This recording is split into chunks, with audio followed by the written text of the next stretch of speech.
រឿងដើមកំណើតសត្វឆ្មា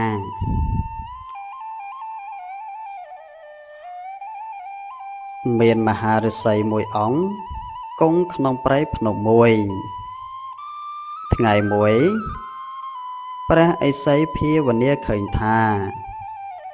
មានទេពធីតាមកចាប់កំណើតនៅក្នុងផ្កាដំបាយនៅក្នុងស្រះខាងទិសឧត្តរមហាឫសីក៏និមន្តយកមកចិញ្ចឹមថែរក្សា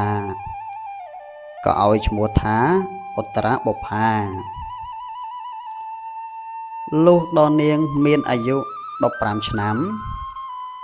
លោកតានឹកអាណិតចៅនៅកំព្រាឥតគ្នាលេងដូច្នោះ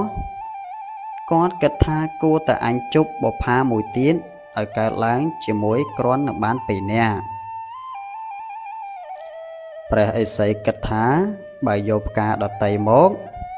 ជាប់ជាមនុស្សឃើញថាជាជាតិផ្កាដូចគ្នាដូច្នោះចាំយកជាតិដែលកើតចេញអំពីនាងផ្ទាល់វិញមហាឫសីក៏ផ្ដាំចៅថាកាលណានាងមានរដូវត្រូវផ្ដិតសម្លៃទុកឲ្យលោកតានឹងជប់ឲ្យបានគ្នាលេង2នាក់លុះគម្រប់ពេលមានរដូវកាលណានាងក៏យកទៅថ្វាយលោកតាតាមបណ្ដាំលោកតាភាវនាវេទមន្តជប់បានឆ្មាញីសម្បុរ3មួយរួចហុចទៅឲ្យនាងប្រាប់ថាសត្វនេះឈ្មោះថាឆាមានាងស្រឡាញ់សត្វនោះណាស់យកទៅតាមដូចជាមនុស្សដូច្នោះដែរទើបឥសីកំណត់ច្បាប់ទូទៅកូនចៅស្រីថាជាតិជាស្រីមិនត្រូវទាស់សត្វឆ្មាទៅនឹងជើងរវាយនឹងបំបោរឬនឹងត្របោកត្រីអាំងសូម្បីតែតើកន្លងក៏មិនបានដែរត្បិតកើតឡើងដោយលក្ខណៈស្រីបើស្រីណាប្រព្រឹត្តស្រីនោះហៅថាស្រីខាតលក្ខតមកប្រមាណ14ខែសត្វមេម៉ាក៏កើតបានកូនឈ្មោលមួយឡើងទៀតគឺថាឆាមាទាំងពីរនោះកើតកំណើតឆ្មាទាំងអស់និយាយអំពីស្ដេចអគ្គនាមសោតតព្រះរាជបិតាបានលើករាជសម្បត្តិឲ្យសោយរាជនៅក្នុងនគរកតសីលាស្ដេចថ្មីនោះឡើងសោយរាជពុំមានអគ្គមហេសីឡើយថ្ងៃមួយព្រះអង្គបានទៅក្រសាព្រៃលេងយ៉ាងសប្បាយរីករាយលុះគ្រប់3ថ្ងៃ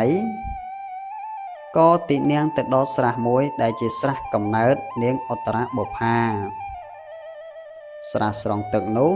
ទ្រង់ទតឃើញមានផ្លូវដើរព្រះអង្គនឹកថាស្ងាត់ណាស់ហេតុម្ដេចក៏មានផ្លូវមនុស្សដើរដូច្នោះព្រះអង្គចេះតែយោងតាមផ្លូវនោះរហូតដល់អាស្រមឥសីក៏យាងចូលទៅស្របពេលព្រះឥសីកំពុងឆាន់នាងនឹកនាងឧត្តរបុប្ផាកំពុងអង្គុយក៏លប់ថាដែរលុះស្ដេចយាងទៅដល់អាស្រមនាងក្រឡេកឃើញក៏ស្ទុះចូលទៅក្នុងបន្ទប់ព្រះឥសីសួរម្ដេចក៏ស្ទុះរត់ចូលក្នុងឬនាងទូលឥសីតិចថាមានមនុស្សចម្លែកដើរចូលមកព្រះរាជាក៏ចូលទៅថ្វាយបង្គំព្រះឥសីហើយទូលតាមដំណើរសពគ្រប់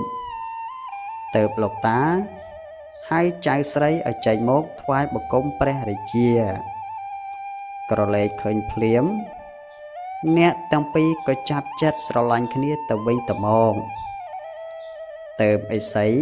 មានពុទ្ធដីកាថាស្ដេចអង្គនេះជាគូទៅនឹងនាងតាំងពីអតីតជាតិមកម្ល៉េះព្រះអង្គតបខ្ញុំព្រះករុណាសពព្រះរតីនឹងចៅស្រីលោកតាណាស់ បានបង្គាប់ព្រះអង្គឲ្យរៀបចំសង់រោង3ល្វែងនិងផ្កាឈូក3ពណ៌គឺព្រះអង្គ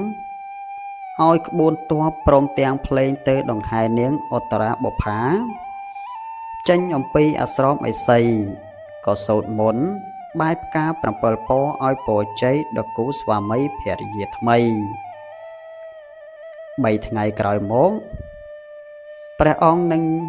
ព្រះរាជាយាងថ្វាយបង្គំលាស្រក់ទឹកថ្មេកនិងអាល័យដល់លោកតាព្រោះលោកតាឥសីបែរទៅណាអសោះឥសីផ្ដាំថាបើនាងទៅដល់ប្រាសាទហើយមុននឹងឡើងលើប្រាសាទនាងត្រូវអោបឆ្មាហើយដើរពាត់ប្រទក្សិណ3ជុំសឹងឡើងនៅក្នុងប្រាសាទ